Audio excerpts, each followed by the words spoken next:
Good morning, everyone.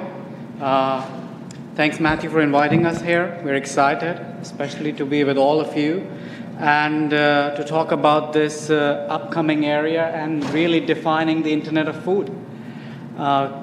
So what I would like to do is start by introducing DSM because what we believe is that we are one of the largest companies that's most unknown. So, and especially coming after Bayer, and Bayer has done a good job in making Bayer more visible, and DSM, I'll try to do a good job at making DSM at least more visible to all of you. So, what is DSM? DSM actually started in 1902 as a coal mining company. All right, so DSM stands for Dutch State Mining. So, in 1902, in a small province in south of Holland, in Limburg, DSM started as a coal mining and distribution operation. And now, over 100 years later, DSM has completely gone out of course, the coal mining operation to where we are. We are a life science and a material science company. So, doing that has been a process of transformation. And that's why we are excited to be here, because what we are doing here is transformative, as Matthew described. And you guys are all being what I would consider being part of making history. So it's really fantastic. At DSM, our mission is to create brighter science for not just today, but for generations to come. And how we do that is through science and sustainable growth. At a glance, if you look at DSM, we are a 10 billion euro company, and we operate globally in all the major countries and continents. We have over 20,000 employees around the world. As I said earlier, we have gone out of coal mining to food, nutrition, and health. So for us right now, and what we also do is not just focus on, of course, driving profits for our shareholder, but we as DSM have constantly been in top 3 ranks of Dow Jones Sustainability Index for a very, very long time. So sustainability is not just a buzzword for us, but it's a key decision-making strategy for us. Actually, what we like to think is now DSM for us stands for doing something meaningful. So for this audience, I'll focus more on the nutrition part of our business, which is roughly 50% of our business. And in that, we have human nutrition, animal nutrition, as well as personal care. In terms of strategy, when we look at DSM, our strategy is driving profitable growth through science-based and sustainable solutions. And one thing I want to highlight is, when you do strategy, you look at trends and everything. One of the key things that we are interested in is global shifts and digitization. And that's where, again, everyone in this room is a critical player to be successful in that area. But before I go too much into the nutrition, just to give you a bit of idea of what else we do as DSM, of course, we are the largest producer, as Matthew said, of vitamin ingredients, and I'll talk about that in a bit more detail. We're also very, very active in high-performance materials, so from high-strength fibers like Dyneema to engineering plastics and polymers. We supply industry bases from automotives to consumer electronics, industrial, and many other sectors. We're also an innovator and very active now in the field of renewable energy, as well as biomedical. So we are a very diverse company, and everything we do is really based on science. Now zooming into our human health and nutrition business, very big, we have a huge portfolio. Our portfolio we make every single vitamin. So if I have to make a guess, every one of you in the room, since you woke up this morning, have consumed something that we make, just without realizing that it's a DSM product. Be it in the cereal you have for morning, or the milk you had with your cereal, or a shake, or something in the bread, one way or the other, almost everyone in this room, if not everyone, is a consumer of what we produce. So we are the largest producer of vitamins, carotenoids, omega-3s, based on both fish oil as well as vegetarian algal sources, nutraceutical ingredients, as well as premixes. And what's a premix? Premix is essentially we can create combinations for different applications, be it targeting energy or heart health or any other application you're interested in. One thing that we believe nutrition is critical is for all stages of life. But it's absolutely critical for the first 1,000 days. There's a great foundation out there called 1,000 Days, and if you are not familiar with that, I encourage you to go check their website. It's 1000days.org.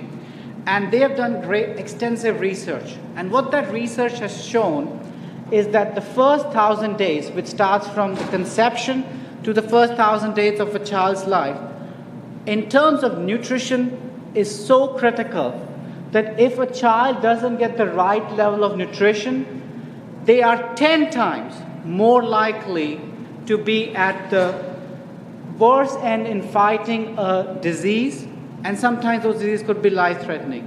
So in the first 1,000 days of a child's life, the nutrition intake is absolutely critical. Actually, what we believe is that in a world we live in, it's almost virtually impossible to create an equal opportunity in earning and learning without having an equal opportunity in nutrition. So how do we do it? We operate in pharmaceutical, dietary supplement, food and beverage, and early life nutrition. We also focus a lot on nutritional improvement programs where we'll work with NGOs and World Food Programs to help develop for those who are in need with the knowledge we have as the world's biggest nutritional ingredient company. And everything since we do is science-based, so it very much is done with data-driven and analytics. So with that said, what drives us and why am I here? So as I said, our mission is to create brighter lives for generations to come. So our challenge is how to help keep the world population growing healthy, and in the healthy, not just the purest sense, but healthy in truly holistic way. And the speakers before me, our keynote speaker from USDA, as well as Patrick, highlighted the needs of the global trends. One very critical one is we all know that we're all living longer. That's a great thing, right? Who doesn't want to live longer? The population is aging. But with the aging population comes a lot of different difficulties and challenges. And also just today, we're very close, when we look at it, we're making improvements every year in terms of hunger and malnutrition. But on the other end of the spectrum, we have over 2 billion people around the world that are overweight. Does anyone want to make a guess how many people on the other end of the spectrum, so 2 billion are overweight, that are malnourished or don't get enough nutrition and food? Any guess? Just make any random guess, I'll accept. It's less? 5 billion? Yeah, what we believe and the estimates we have seen, it's around 40%, it's around 800 million people are in the field, what we call hidden hunger. And what I mean by hidden hunger is not people who are not getting enough food. These are people who are getting enough calories. They're not just getting the right nutrition profile. And getting the right nutrition profile is absolutely critical. And I think our keynote speaker also shared that as the income level grows up, people grow from just calories to protein to the right nutrition level. And that's where it's absolutely critical. In this country, I think it was a USDA research that I read somewhere earlier this year was the top 3 consumed vegetables are lettuce, tomatoes, and potatoes. Absolutely right.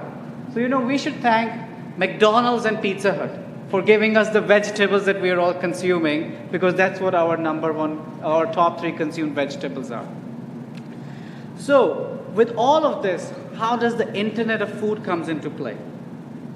So, what we believe right now, for anything to be successful, especially a change that this group is trying to drive, you need the consumer acceptance.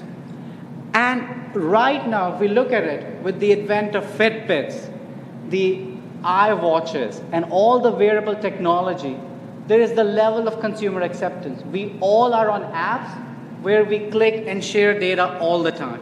So are we accepting that as a user? We are. So why should it be any different in this field? So the next thing that we believe is what I call health benefits, is the awareness. Are we as users and consumers willing, do we demand more personalized things? Absolutely we do. And then third, but not the least, is technology and data systems. And that's where people in this room, the technology, the data systems, as you heard from Elsevier, these are the data, that's big data that's out there, and there's technology out there that's evolving and is already helping us make those decisions. So from where I see, we're at a perfect combination where you should be able to create the Internet of Food, and only way it's possible is if you do this full circle, guys. You really have to look at it and say, how do you create the consumer acceptance with the technology you have and healthy lifestyle? So as the world's leading nutritional ingredient manufacturer, if I have to say, what does it mean for us in terms of Internet of Food and how do we see things? So there's a lot of words here, and I'll just give maybe a couple of themes. One is integrated approach. What do I mean by integrated approach? We're at a level where we should be able to use the data to look at the aggregated data of a nutritional profile of a given population or a target group, and then match it with the food needs of that group and the food consumption habits to really see how you can tackle the nutritional requirements that are missing for that targeted group and with the food that that group consumes, rather than trying to make one size fit all. And then it also leads to the second concept, which is personalized nutrition. What is personalized nutrition is the days of us all consuming the same vitamins and omega-3s and fish oil, I would say will soon be outnumbered by people demanding what's good for us. Because there's enough science out there that shows, based on your genetic history, your gene profile, and your microbiome, your gut, everybody has a different need. My need for an omega-3 or a vitamin could be very different than each of you in this room. So if we have the right technology and the data, we can really drive not just better decision making, but also improve the society health at large. What's the big challenge? The big challenge for us guys is very, very simple. Understanding and integrating data. Data is there. And the second part is, are we willing to share? Because the data is with NGOs, with governments, with private companies. How do you get all the data together to really create this Internet of Food? So I'll be happy to share if we have time at the end in the panel to answer any more questions, but I appreciate your time and thanks for your attention. Thank you guys.